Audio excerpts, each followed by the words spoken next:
Sonría, por favor, prepárese y ponga su corazón listo para recibir la palabra de Dios. Papá amado, Papito Dios, en el nombre de Jesús, quiero pedirte que tu Espíritu Santo sea abriendo entendimiento, Señor, y también ministrando a través de mis labios. Permite, Padre, que yo predique solamente palabra que provenga de ti, palabra perfecta, en el nombre de Cristo Jesús, Señor.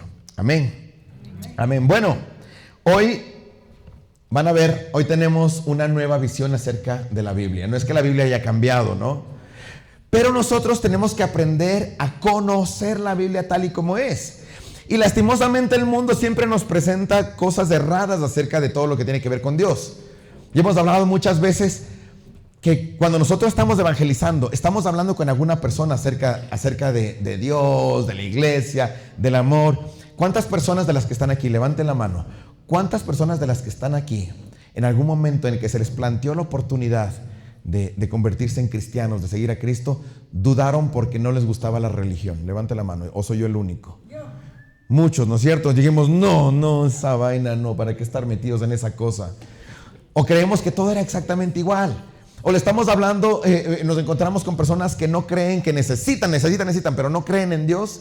Y les hablamos acerca del amor de Dios, de la transformación de Dios, y siempre primero hay una barrera. ¿Por qué? Porque nos mostraron un Dios falso, nos mostraron un Jesucristo falso, nos mostraron una iglesia falsa, en la que había mucho señalar, mucho ritual, mucha ley, mucha complicación. Y era complicado, y no nos mostraron verdaderamente la verdad de Jesucristo, que es amor, que es perdón, que es gracia. La semana pasada hablábamos acerca de la gracia de Dios, de eso que nosotros no podemos alcanzar por nuestras obras. Y el Señor dice, pero ya ni te esfuerces, porque yo lo he hecho por gracia. Por gracia son ustedes salvos, pero tómenlo por medio de la fe. Fíjate lo que dice la palabra. En Efesios dice así: por gracia ustedes son salvos por medio de la fe. Y ni siquiera esto proviene de ustedes, sino que es un don de Dios. Fíjate. Entonces, igualmente tenemos nosotros que encontrarnos con la Biblia de una manera más pura. La Biblia, que a veces nos parece un libro impresionantemente grande, confuso, raro. De esos que yo me acuerdo cuando leí la primera vez, empecé a leer por primera vez la Biblia, lo hacía porque mi hermano mayor leyó la Biblia. Y él dijo, yo leí la Biblia. Entonces yo dije, no, pues yo no me quedo atrás. Y empecé a leer la Biblia. Y era igual que leer la Ilíada y la Odisea montado el uno encima del otro. Un montón de nombres y de cosas que a mí me costaba creer que sean verdad. Pero al menos la cultura se incrementaba, ¿no es cierto? Pero no sirve de nada que sea así, sino hay la revelación del Espíritu Santo. Nosotros sabemos que la Biblia está dividida en dos partes, ¿verdad? Antiguo Testamento y Nuevo Testamento. Pues no, realmente no es exacto, pero sí es exacto. O sea, está bien, pero no está bien. La mejor manera de hablarlo es el Antiguo Pacto y el Nuevo Pacto. Y nosotros tenemos los textos del Antiguo Testamento y los textos del Nuevo Testamento. Vamos a hablar así, antes del nacimiento de Jesús y después del nacimiento de Jesús. Digo nacimiento carnal porque Jesús existió, siempre existe y existirá. ¿No es cierto? La Biblia realmente, quiero decirte, está dividida en tres partes: el Padre, el Hijo y el Espíritu Santo. Y tú vas a encontrar cuando leas la Biblia cómo se van manifestando las tres partes. Realmente desde el primer versículo están los tres. En el principio creó Elohim, dice en la traducción textual. Creó Elohim los cielos y la tierra, primer versículo. Y Elohim es una palabra que habla de un Dios trino. Es un Dios trinitario, un Dios que es Padre, Hijo y Espíritu Santo. Claro, ese rato solo es en el principio creó Elohim los cielos y la tierra. A lo largo de toda la Biblia vas a encontrar al Padre, el Hijo y el Espíritu Santo. Pero vamos al Antiguo Testamento. El Antiguo Testamento es el libro del Padre.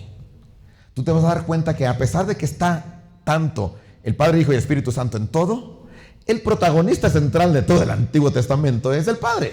Tú vas a ver cómo el Padre, como Dios Padre, como Dios, como Elohim, como Yahweh, está manifestándose como protagonista de toda la historia. Él es el que aparece guiando al pueblo. Él es el que aparece primero creándolo todo, luego guiando al pueblo, luego perdonando al pueblo, buscándole caminos, moviéndole, dándole las leyes, los mandamientos. Todo eso lo ha venido haciendo como protagonista el Padre, con el ejecutor Jesucristo y el Espíritu Santo como el poder que lo hace. Fíjate, pero el protagonista es el Padre. Luego, yo quiero que veamos la ley, porque el Antiguo Testamento se basa en la ley. 613 mandamientos y preceptos entregó el Señor al pueblo de Israel. Y les entregó una ley, ¿para qué? Para que sepas, y esto suena medio feo, que eres culpable. Ya lo hablamos la semana pasada, ¿no es cierto? Para tener conciencia del pecado y de la necesidad de salvación. Fíjate lo que dice en Gálatas 3:22. Pero la Escritura declara que todo el mundo es prisionero del pecado, para que mediante la fe en Jesucristo, lo prometido se les conceda a los que creen. Fíjate, la otra traducción dice, se les encerró todo. Toda la ley encerró todo en pecado. Entonces, el Antiguo Testamento te dice, pecador, pecadora, pecador, pecadora, pecador, pecadora. ¿Quién puede entrar en el reino de los cielos si todos son pecadores? No puedes, porque maldito sea todo aquel que no cumpla, aunque sea una cosita dentro de toda la ley. Entonces no puedo entrar. ¿Qué hago? Tararán. Necesito un Salvador. Necesito un Salvador. Fíjate lo que dice en Hebreos 9:1. El primer pacto tenía sus normas para el culto y un santuario terrenal. Y luego nos saltamos versículos 11 y 12. Dice, pero Cristo, al presentarse como sumo sacerdote de los bienes definitivos en el santuario más excelente y perfecto, no hecho por manos humanos, es decir, que no es de esta creación, entró una sola vez y para siempre en el lugar santísimo, y no lo hizo con sangre de machos cabríos y becerros, sino con su propia sangre, logrando así un rescate eterno. Mira, aquí lo que nos está diciendo es que teníamos un pasado en la ley, pero de pronto viene un segundo personaje dentro de la historia. Les dije la primera parte de la Biblia que era el Padre. Luego viene un segundo personaje en la historia que es el Hijo. No les digo que luego apareció. No. El Hijo estuvo desde el principio, es, siempre y será. Pero el protagonista pasa a ser Jesús. El centro de la atención se va a Jesús. Y es más, Jesús dice, ¿se acuerdan del Antiguo Testamento? ¿Se acuerdan de las escrituras del antiguo pacto? ¿Se acuerdan de la ley y los profetas? Todo eso apunta a mí. Jesús les dijo así a los fariseos. Les dijo, ustedes creen que en las escrituras encuentran sabiduría, y es verdad, pero las escrituras apuntan a mí, dijo Jesús. Entonces viene el tiempo, el segundo tiempo dentro de la Biblia, que es el tiempo de el Hijo. Veamos nuevamente esto. Gálatas 3, 23 al 25 dice, antes de venir esta fe, la ley nos tenía presos, encerrados, hasta que la fe se revelara. Así que la ley vino a ser nuestro guía encargado de conducirnos a... Fíjate, entonces todo el propósito del Antiguo Testamento era que te des cuenta de que eres pecador. Era señalarte el pecado, mostrarte el pecado, para conducirte a Cristo, al punto medular de todo, ¿no es cierto? Así que la ley vino a ser nuestro guía encargado de conducirnos a Cristo, para que fuéramos justificados. ¿Por qué? ¿Por la ley? ¿Por qué? Por la fe. Pero ahora que ha llegado la fe, ya no estamos sujetos al guía. Entonces, el Antiguo Testamento ya no es la guía, sino que pasa al capítulo 3, que es el Espíritu Santo. ¿Se acuerdan ustedes del arca de Noé? ¿Sí? ¿Se acuerdan del arca de Noé? Si usted está pensando ahorita en un barquito, Noé. El arca de Noé no era la barca de Noé, por si acaso, era el arca de Noé. El arca es una caja, más o menos como que, pues, una caja rectangular. Cojan esto y acuéstenle. Más o menos así, una caja rectangular completamente. No es que tenía forma de barquito, era una caja que no tenía timón, porque no necesitaba timón. Necesitaba ser llevada por las aguas y por el Espíritu de Dios, nada más. Solo tenía que flotar. Más o menos 100 años le costó a Noé construir el arca. Según dice la Biblia, más o menos 100 años le costó a Noé. ¿Y quién sabe cuánto tiempo utilizó Noé el arca? No, 1 año y 11 días. 1 año y 11 días permaneció Noé dentro del arca. Y después de haber cumplido 1 año y 11 días, la lluvia duró, el diluvio duró 40 días y 40 noches. Pero el arca se mantuvo a flote durante 1 año y 11 días. Y al año y 11 días salió Noé a una nueva vida. Y el arca, bien, gracias, el arca ya no servía absolutamente para nada. El arca de Noé es arca de salvación. Lo que hizo fue preparar el tiempo para la salida del arca, para el momento en el que se cambian las cosas como son. Entonces hay una transición que es el arca, ¿no es cierto? Fíjate, es lo mismo con la ley. Dice, antes nosotros teníamos en la ley una guía para poder hacer las cosas bien. Pero una vez que viene Jesucristo, se acaba la guía. Ya no es nuestra guía. Y aquí viene una cosa súper linda. Ese tiempo de los evangelios con Jesucristo logra algo espectacular. Vamos a Juan 16, versículos 7 y 8. Dice, pero les digo la verdad, les conviene que me vaya, dice Jesús, si no lo hago, el Consolador no vendrá a ustedes. En cambio, si me voy, se lo enviaré, y cuando Él venga, convencerá al mundo de su error en cuanto al pecado, a la justicia y al juicio. Entonces, lo que tenemos nosotros, permítanme un segundito, lo que tenemos nosotros, exacto. Lo que tenemos nosotros es entonces 3 partes en la Biblia: el Padre, el Hijo y el Espíritu Santo. El Padre, que se manifiesta en la primera parte de la película por medio de las Escrituras, la ley, la revelación y todo eso. Luego el Hijo, que hace su obra redentora a través de los evangelios. Y luego viene el Espíritu Santo. Fíjate el tercer protagonista de la historia.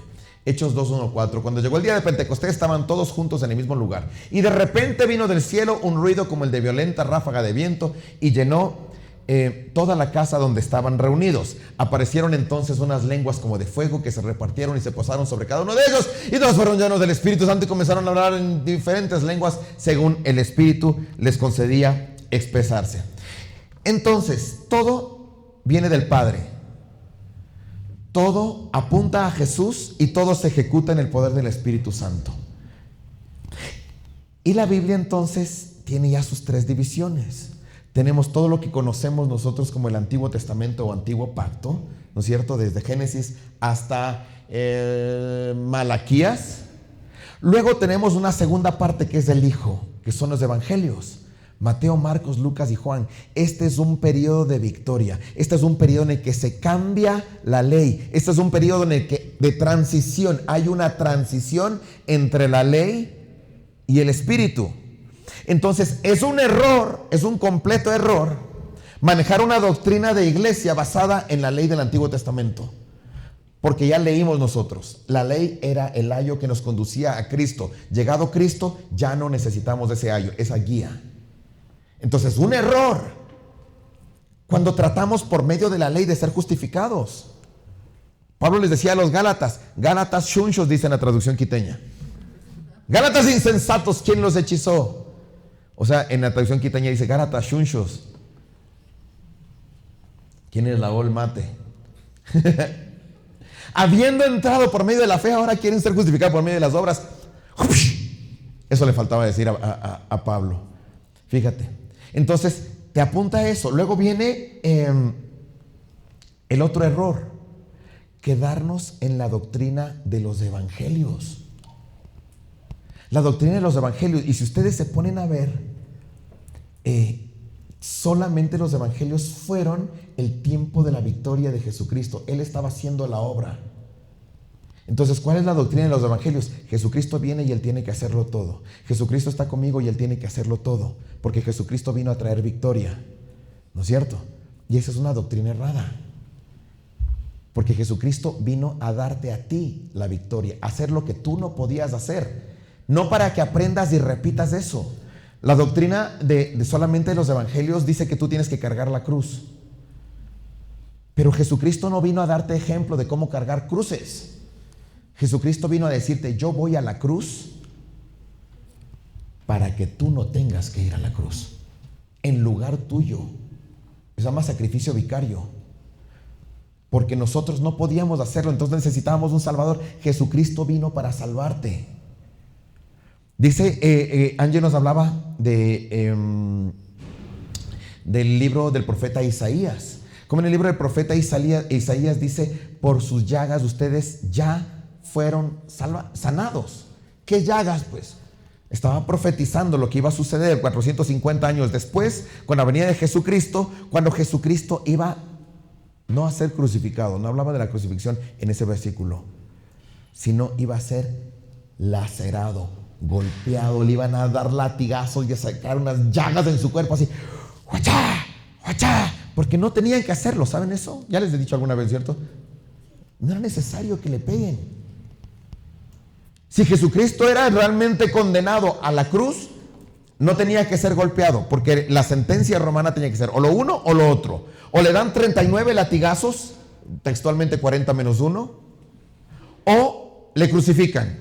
Entonces dijeron, le dan los latigazos. Y le dieron latigazos, y después de los latigazos dijeron, no estamos conformes, tienen que crucificarle. Y le dan una segunda sentencia a Jesús. ¿Pero por qué los latigazos? Escrito está, porque por sus llagas ustedes ya fueron sanados. Lo dice el apóstol Pedro también en su segunda carta. Dice, ya fueron sanados por causa de eso. Tenían que matarle para la redención del pecado, ¿sí o no? Sí, tenía que morir. ¿Cómo se mataba al corderito de la redención? Le ponían encima de una mesa, la amarraban y un cuchillo aquí. ¡Fuchín! Y moría ahí. Si iba a ser un sacrificio de ese tipo, entonces Jesucristo, porque eran los sacerdotes los que querían matarle, podía morir encima de un altar y punto, en una mesa y ya estaba, ni siquiera altar, en una mesa y ya estaba. ¿No es cierto? Pero no, fue a la cruz, fue a crucificarse.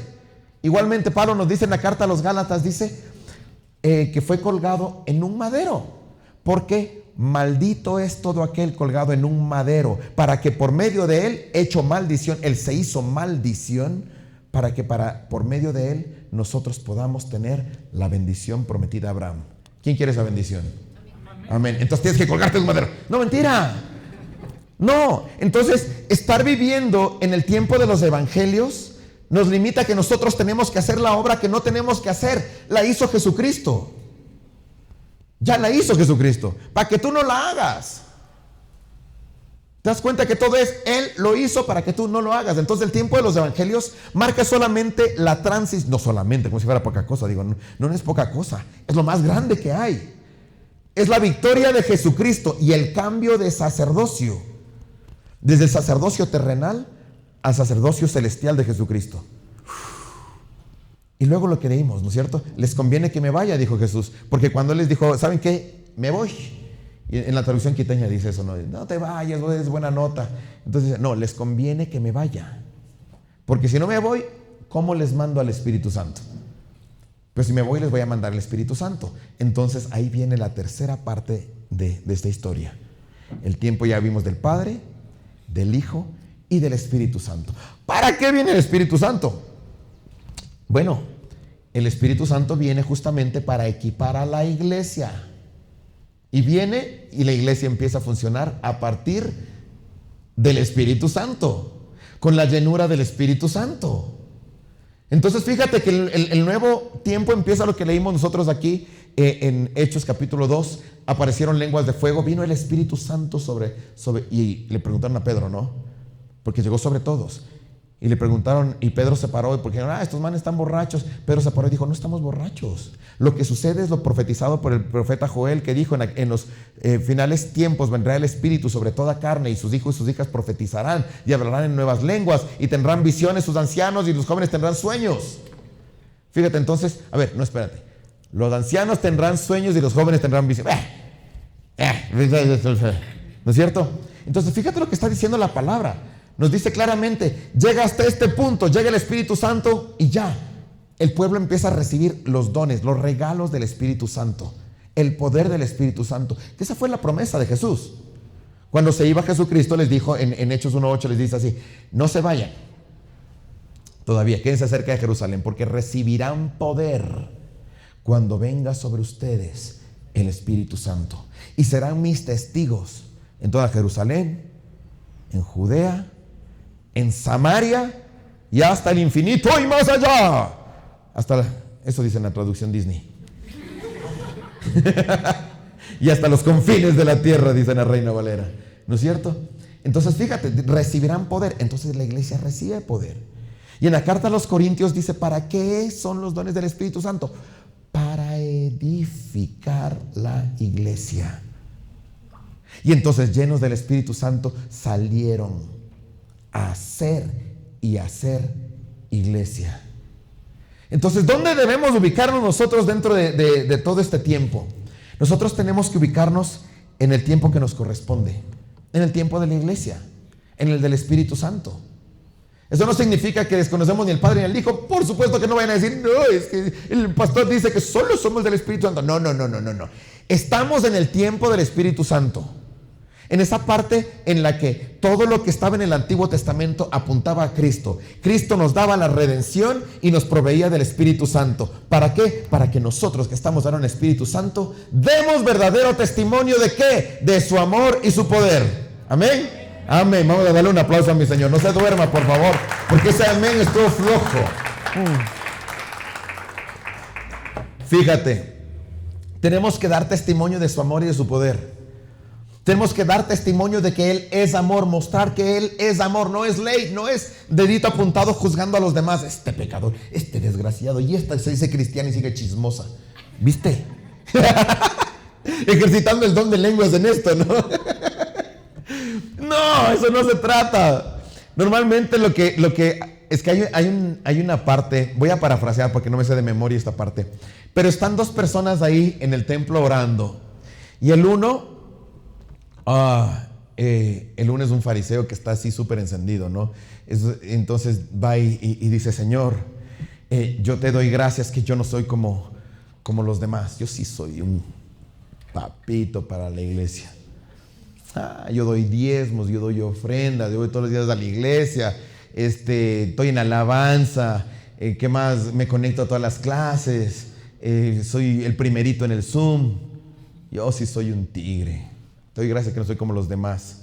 Como decía mi pastora Dalgisa, ya sabía decir así, nos sentábamos a la mesa y decíamos, bueno, ¿quién ora?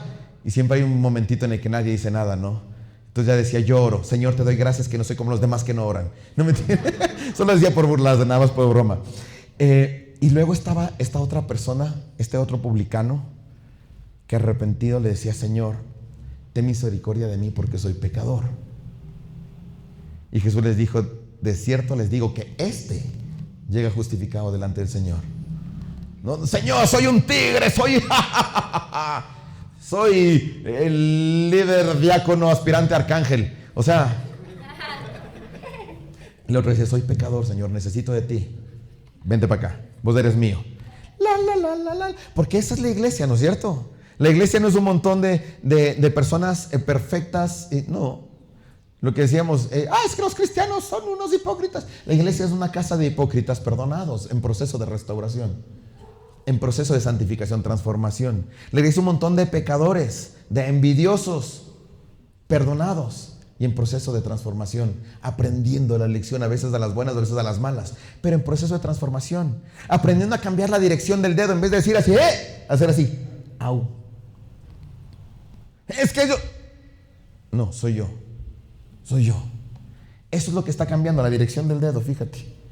Eso es todo, ¿no es cierto? Eso es la iglesia. Y nosotros tenemos que aprender a ubicarnos y a ubicarnos en el lugar en el que debemos estar. Que eso es importantísimo. Que no solamente es un asunto de ley,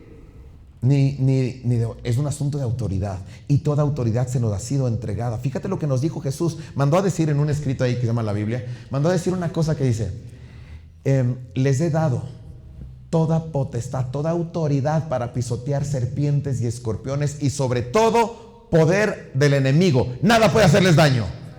¿Quién lo toma? ¿Quién lo toma? ¿En serio? ¿Lo tomas? Porque fíjate que el Señor te está entregando. Entonces esto de vivir en Cristo, esa parte de vivir no vivir en Cristo, vivir en el tiempo del Evangelio, en el tiempo de Cristo, ahí está claro, ¿ya? Es, Señor, tú ven y hazlo. Señor, tú ven y hazlo. Señor, tú ven y hazlo. Y nuevamente el Padre regresa a conversar con ustedes. El rato que se pongan a orar le va a decir, ¿otra vez? ¿Otra vez quieres que manda a Jesucristo para que haga la obra? Fíjate, te estoy dando el Espíritu Santo. ¿Sí han visto ese? No tengo los pasajes aquí, el pasaje en aquí, pero se me está viniendo y me voy por allá, no hay problema.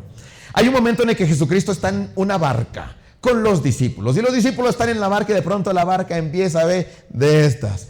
Y dice, ¡guau! Y parece que esa cosa se va a romper. Y Jesús, claro, dormido en la parte de atrás. Si quieres ese rato que le dejaban dormir un ratito, uno diría, ¿no? Jesús está dormido, entonces los discípulos están así, ¡ah! Nos vamos a morir. Despiértenle a Jesús. Entonces, aquí es cuando saben pasar esta parte de la historia súper rápido, ¿no? Saben saltarse unos detallitos y solamente se acuerdan de que Jesús se levantó y reprendió a los vientos y le dijo a la tormenta, ¡silencio! Y se calmó la tormenta.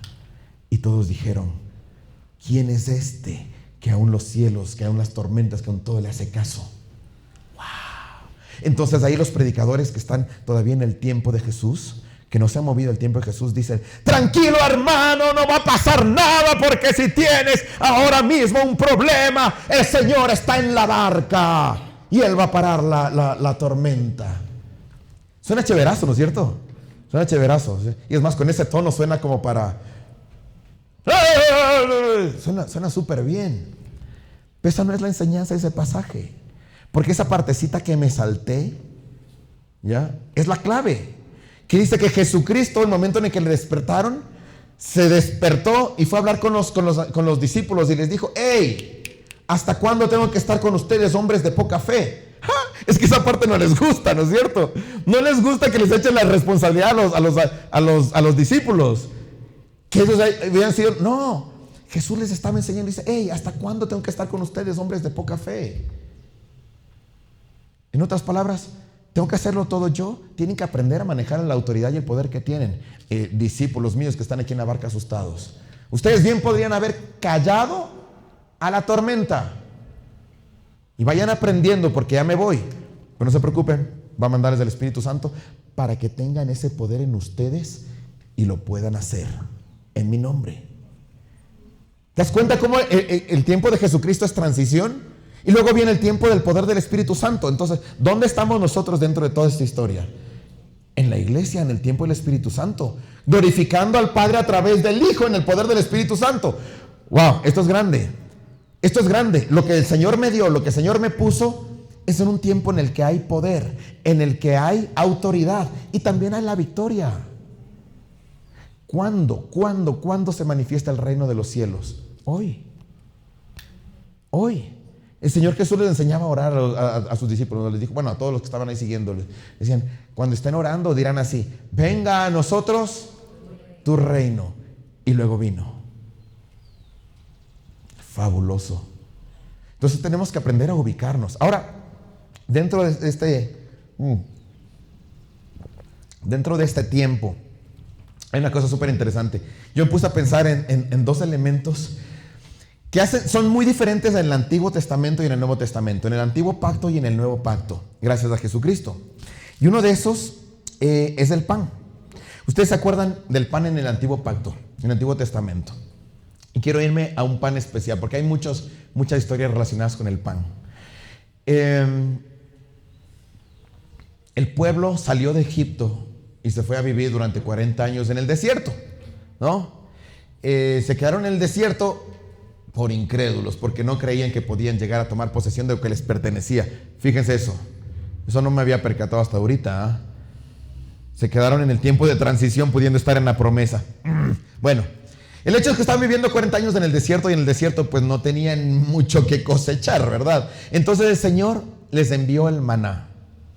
El maná, era el pan de Dios, que eran como unas lentejuelas parecidas a los cornflakes, dulcecitas, sabor a miel, dice la palabra.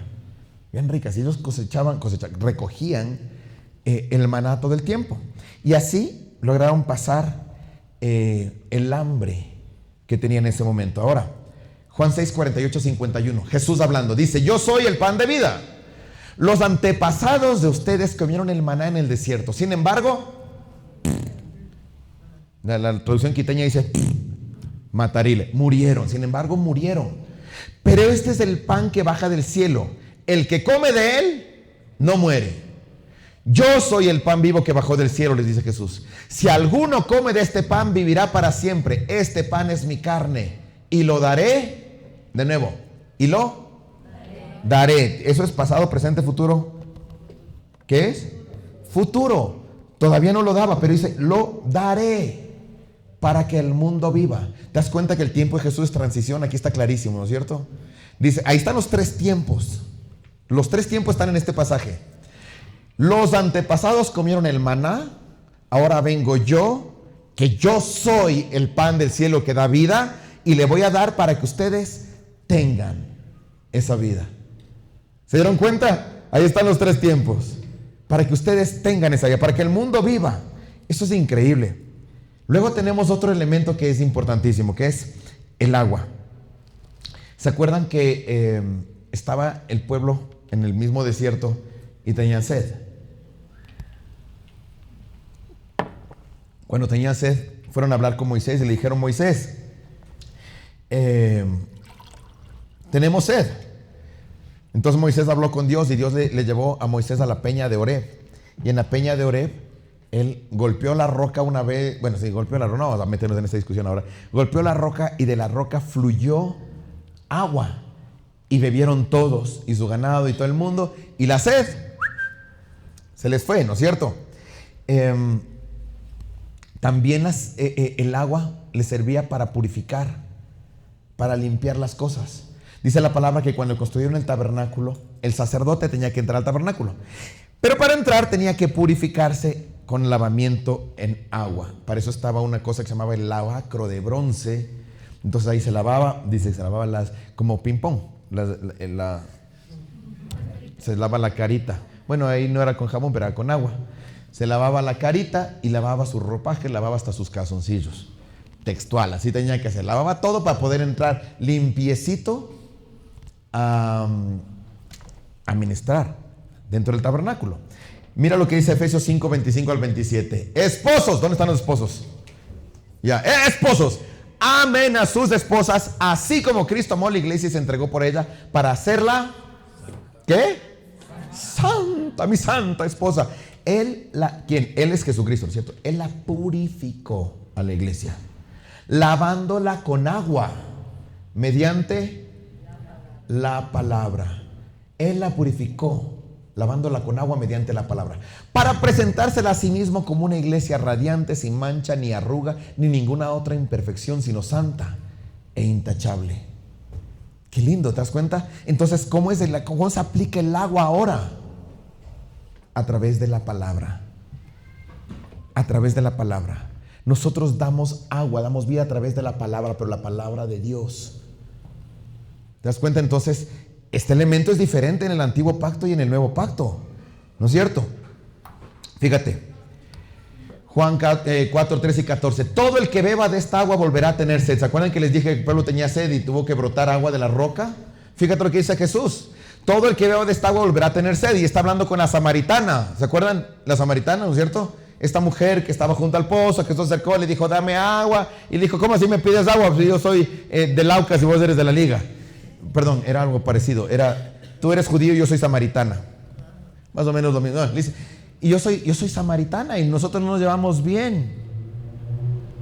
Y luego empieza la conversación de que vos no tienes balde, que yo traigo tu balde, que no. Entonces, ¿quién mismo eres? Y después se da cuenta, eres Jesús. Wow. Pero fíjate, dentro de esta conversación le dice, todo el que beba de esta agua volverá a tener sed. Respondió Jesús, pero el que beba del agua que yo le daré, no volverá a tener sed jamás, sino que dentro de él esa agua se convertirá en un manantial del que brotará vida eterna. De nuevo, dentro de él esa agua se convertirá en un manantial del que brotará vida eterna, fuentes de agua viva. ¿Te das cuenta? Nosotros nos convertimos más o menos en otra roquita como la peña de Horeb. ¿Se acuerdan que hablamos acerca de la piedra, la diferencia entre la piedra y la roca? Hace un tiempo estábamos hablando de la diferencia de la piedra y la roca, ¿no es cierto? Cuando Jesús le hablaba a Pedro, le decía, tú eres Pedro, y sobre esta piedra, la piedra es un fragmento de roca, construiré mi iglesia, edificaré mi iglesia, ¿no es cierto? Eso es lo que le estaba diciendo. que nosotros somos piedritas, parte de una roca. Y aquí nos dice nuevamente, nosotros vamos a ser más o menos como la peña de Oreb. De nuestro interior brotarán fuentes de agua viva, brotará un manantial del que brotará vida eterna. Pero aquí viene la cosa. Si beben del agua que yo les daré, ¿cuál es el agua que está dando el Señor? Su palabra. No volverán a tener sed jamás. No dice después de, para el próximo domingo ya tienen que venir a ver un poquito más de agua, ¿no? Vendrá el próximo domingo por más agüita, ¿no? No. Dice que si tú tienes esa agua, no tienes sed jamás. Y fíjate, cierra, Juli, ¿dónde estás? Ayúdame, por favor, mijo. Cierra diciendo una cosa preciosa. Juan 6:35, yo soy el pan de vida, declaró Jesús. El que a mí viene nunca pasará hambre, y el que en mí cree nunca más volverá a tener sed. Toma esa. Hablábamos la semana pasada, o sea, unas 2 semanas, hablábamos un poco acerca de esto. De esas canciones súper lindas que tenemos que ir aprendiendo a manejarlas. Y me gustó lo que hiciste ahora con el cambio de las letras, porque sí, o sea, hay que hacerlo, tenemos que renovar nuestro entendimiento, ¿no? Y hablábamos de esas canciones que dicen, por ejemplo, tengo hambre de ti, de tu presencia, de tu fragancia, de tu poder. Hambre que duele, que debilita, que desespera por ti. Tengo hambre de ti. ¡No! No se aprendan esa canción, que es bien linda, ¿ya? Es bien linda. Pero aquí la palabra dice, el que a mí viene, no se queje del hambre. Nunca más pasará hambre. Tengo hambre de ti. Esa persona está todavía en el tiempo de los evangelios. Pues el Señor dijo, yo soy el pan y van a comer de este pan. Y van a comer de este pan porque yo voy a entregarles de este pan que es mi cuerpo. Y luego, ¿qué hizo? Les entregó. Luego entregó el pan. Y les dijo, coman este pan porque este es mi cuerpo, que es entregado por ustedes. Wow. Entonces, yo no debería cantar, Señor, tengo hambre de ti. Yo debería decirle, Señor, gracias, porque tú eres el pan de vida que me da vida. Tú eres el pan que me tiene así, vivo, feliz, guapo.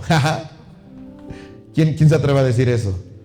Tienen que atreverse a decir todo eso, porque dice la palabra de corazón alegre le deja como el pastor. Hermosea el rostro, dice, ¿no es cierto? El corazón alegre hermosea el rostro, pero el Señor ya lo hizo por ti. Fruto del Espíritu, Gálatas 5, 22 y 23, ¿qué dice? Mas el fruto del Espíritu es amor, gozo. Mira, gozo. En otra traducción en el NBI dice amor, alegría. Es de que el fruto del Espíritu, o sea, el que está en el Espíritu no debería estar acá. Porque en serio que parece que se hubieran bautizado con agua de limón. Ni siquiera limonada, porque la limonada a veces es dulcecita, no. Y se quedan así, ay, yo como le amo al Señor. Gozo, dice el que está en el Espíritu. Por la obra de Jesucristo estoy acá. No puedo llegar al Espíritu si no es por Jesucristo. A Él sea la gloria, a Él sea la honra. Pero Él lo hizo, ¿para qué? Para que yo esté aquí, en el tiempo del Espíritu. En el tiempo en el que el fruto es amor, gozo, paz, paciencia, benignidad, bondad, fe, mansedumbre y templanza. Contra esas cosas no hay ley, dice la palabra. Qué lindo. Entonces, yo no tengo que centrarme, aunque sean lindas canciones y tradicionales dentro de la iglesia, No voy a juzgar a las personas que están cantando eso. No decir, pecadores, pecadores. No, yo más siento que decirle, Señor, gracias, porque a mí me permite sonreír. Porque a mí me has dado poder, autoridad y victoria. Gracias, Señor, porque tú lo hiciste por mí. Podemos, no sé qué canción está para la última. Podemos cambiarle, Angie. Hay chance de ponerle el por mí. Sí. Ya lo veo. Vele, ya. Si es que, avísame si es que hay chance. Si no, bueno, vale. Pero me gustaría, si es que hay cómo. Ahí les pongan problemas a los músicos. Pero bueno, entonces, hay la otra canción que les decía. ¿Cómo es la canción esta del Espíritu Santo? Ven.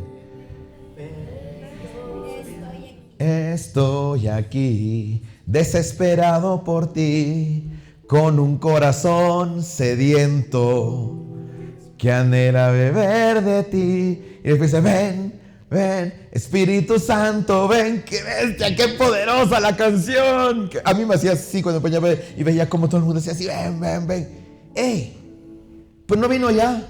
¿Dónde está mi Biblia? Creo que no vino ya el Espíritu Santo. Leímos hace un rato que el Espíritu Santo vino, ¿no es cierto? ¿Y dónde? Yo quiero que me digan súper clarito. ¿Dónde vive el Espíritu Santo? En este cuerpazo. Porque este cuerpazo es del templo del Espíritu Santo, dice la palabra, ¿sí o no? En este cuerpazo vive el Espíritu Santo. Si yo le estoy diciendo, Señor, ven, porque tengo sed de ti, ¿qué estoy proclamando con mi boca? Que no le tengo, ¿ya? Y que no creo en Jesucristo. ¿Tú crees que el diablo puede tomar partida de esto para decir, ratito, aquí no hay bendiciones, porque esta persona declara con su boca que no cree en Jesucristo? Porque el que cree en Jesucristo nunca más volverá a tener sed. Dice la palabra, lean ahí, dice, nunca más volverá a tener sed. Tengo sed, entonces cree en Jesucristo para que no tenga sed. Cree en Jesucristo. No, yo sí creo, entonces no deberías tener sed. Deja de decir esas cosas con tu boca. En vez de decirle, Señor, quiero que vengas, pero ya está aquí.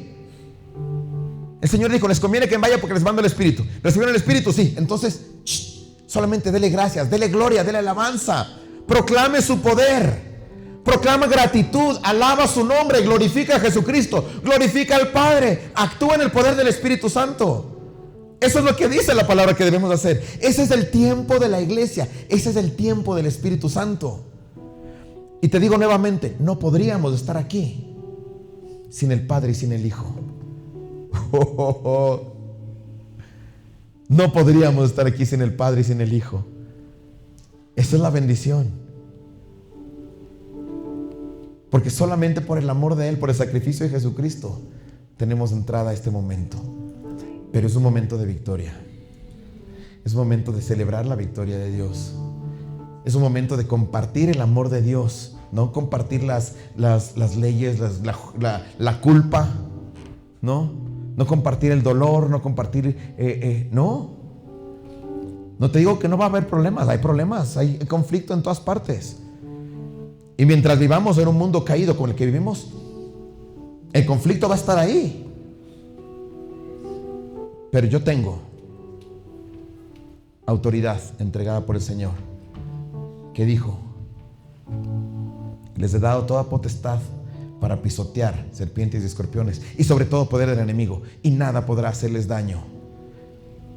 Toda autoridad me es dada, dijo el Señor Jesús. Por lo tanto, les traspasa autoridad. Vayan y hagan discípulos en todas las naciones, bautizándoles en el nombre del Padre, del Hijo y del Espíritu Santo, enseñándoles a que guarden las cosas que yo les he mostrado. Y he aquí que yo estaré con ustedes hasta el fin de los tiempos. Traducción Disney, hasta el infinito y más allá.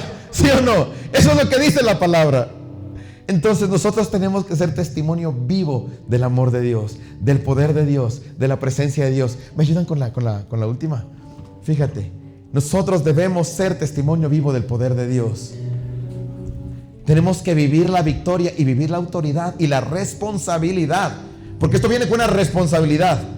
La responsabilidad de ser testigos, de dar testimonio, de predicar, de compartir. Es una responsabilidad que nosotros tenemos. Así que lo dijo, y ¿cómo es Spider-Man, todo gran poder conlleva una gran responsabilidad, ¿no es cierto? Eso no es Disney, ¿eso qué es? Marvel, eso es Marvel. Todo gran poder conlleva una gran responsabilidad. Eso dice la palabra. Tenemos un gran poder, pero tenemos una gran responsabilidad. Nosotros no podemos quedarnos callados. No estamos aquí para hacer adornos. Yo sé que estamos bien bonitos como para hacer adornos, pero no es la razón por la que somos así de guapos. No podemos ser adornos en un mundo. No podemos ser burbujas dentro del mundo. No. El que está al lado tuyo necesita de tu amor. Y el que va a estar al lado tuyo, tu próximo, tu prójimo, va a necesitar también el amor de Dios. No le digas, Señor, ven a hacer la obra en medio. No, no, no. Ya vino a hacer la obra, ahora te dio el poder y te encargó. Dijo, impongan manos sobre los enfermos y ellos sanarán, ¿sí o no? En Marcos 16 la palabra dice así. ¿Ya? Se me da autoridad, por lo tanto vayan y prediquen el evangelio a toda criatura, y los que crean y sean bautizados serán salvos, mas aquellos que no crean serán condenados. Y estas señales acompañarán a los que crean. En mi nombre echarán fuera demonios, hablarán en nuevas lenguas, tomarán en su mano serpientes, beberán cosa mortífera y no les hará daño. Pondrán sus manos sobre los enfermos y estos, ¿qué? Sanarán. Fíjate, ¿a quién le mandó esa tareita? Ya de una vez, vaya cogiendo su dedito y diga, esa tareita me la mandó a mí. Esa tareita, esa tareita es la del pastor. Esa es la tarea del pastor y yo me encargo de asistir a la iglesia. No, todos tenemos autoridad, todos tenemos poder. Mi tarea como pastor es llevarte a las escrituras, es hacerte ver lo que dicen las escrituras, es llevarte al amor de Dios, es ministrar también esa presencia del Espíritu Santo para que se manifieste, no para que venga, para que se manifieste, porque ya está aquí. Para que se manifieste, para que el enemigo no se le ocurra meterse en nuestro camino. Patada al enemigo. En el nombre de Jesús somos libres. En el nombre de Jesús estamos aquí porque Él lo hizo. Amén, amén.